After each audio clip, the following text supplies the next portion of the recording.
Assalamualaikum warahmatullahi ta'ala wabarakatuh. Allah subhanahu wa ta'ala ayaa mahad iska leh. Allah subhanahu wa ta'ala wuxuu naga dhigay al-islaam. Nicmada ugu weyn ee bini'aadanka la siiyey waa nicmatul islaam. Qofka bini'aadanka inuu garto ayaa la rabaa nicmada ugu weyn inuu haysto.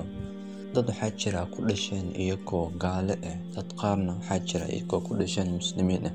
Balse waxa ugu nasiib badan dadka islaamka ku dhasheen. Marka ku mahdi markasto Allah subhanahu wa ta'ala bini'aadanka adduunka ku nool qof kasto wuu dadaalaya.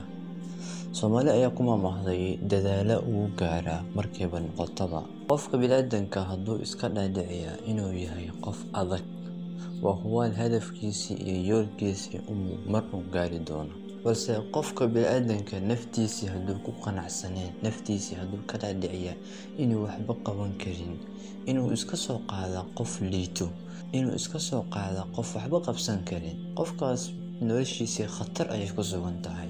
Wax kastoo aad rabto inaad qabato tijaabi.